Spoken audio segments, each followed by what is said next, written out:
not easy questions to answer. We know the name of the philosopher of capitalism, Adam Smith. We know the name of the philosopher of Marxism, Karl Marx. But who's the philosopher of fascism? Yes, exactly. You don't know. Don't feel bad. Almost no one knows. This is not because he doesn't exist, but because historians, most of whom are on the political left, had to erase him from history in order to avoid confronting fascism's actual beliefs. So let me introduce him to you. His name is Giovanni Gentile.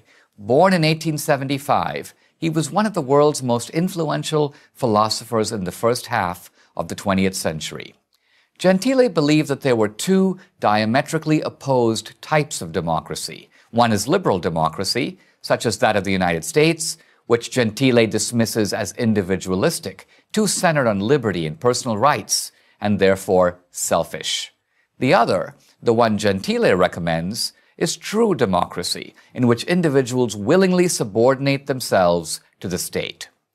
Like his philosophical mentor Karl Marx, Gentile wanted to create a community that resembles the family, a community where we are all in this together. It's easy to see the attraction of this idea. Indeed, it remains a common rhetorical theme of the left. For example, at the 1984 convention of the Democratic Party, the governor of New York, Mario Cuomo, likened America to an extended family, where, through the government, people all take care of each other. Nothing's changed. 30 years later, a slogan of the 2012 Democratic Party convention was, "The government is the only thing we all belong to." They might as well have been quoting Gentile. Now remember, Gentile was a man of the left. He was a committed socialist. For Gentile, fascism is a form of socialism, indeed, its most workable form. While the socialism of Marx mobilizes people on the basis of class, fascism mobilizes people by appealing to their national identity as well as their class. Fascists are socialists with a national identity. German fascists in the 1930s were called Nazis, basically a contraction of the term National Socialist.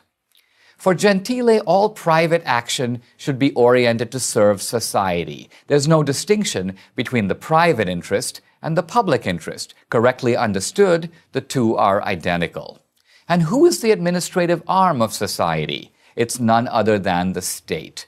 Consequently, to submit to society is to submit to the state, not just in economic matters, but in all matters. Since everything is political, the state gets to tell everyone how to think and what to do. It was another Italian, Benito Mussolini, the fascist dictator of Italy from 1922 to 1943, who turned Gentile's words into action. In his Dottrina del Fascismo, one of the doctrinal statements of early fascism, Mussolini wrote, "All is in the state, and nothing human exists or has value outside the state." He was merely paraphrasing Gentile. The Italian philosopher is now lost in obscurity, but his philosophy could not be more relevant because it closely parallels that of the modern left. Gentile's work speaks directly to progressives who champion the centralized state. Here in America, the left has vastly expanded state control over the private sector, from healthcare to banking, from education to energy. This state-directed capitalism is precisely what German and Italian fascists implemented in the 1930s. Leftists can't acknowledge their man Gentile because that would undermine their attempt to bind conservatism to fascism. Conservatism wants small government so that individual liberty can flourish. The left, like Gentile, wants the opposite, to place the resources of the individual and industry in the service of a centralized state. To acknowledge Gentile is to acknowledge that fascism bears a deep kinship to the ideology of today's left. So they will keep Gentile where they've got him, dead, buried, and forgotten. But we should remember, or the ghost of fascism will continue to haunt us.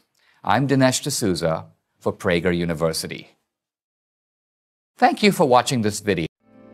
'Cause the flag still stands for freedom, and they can't take that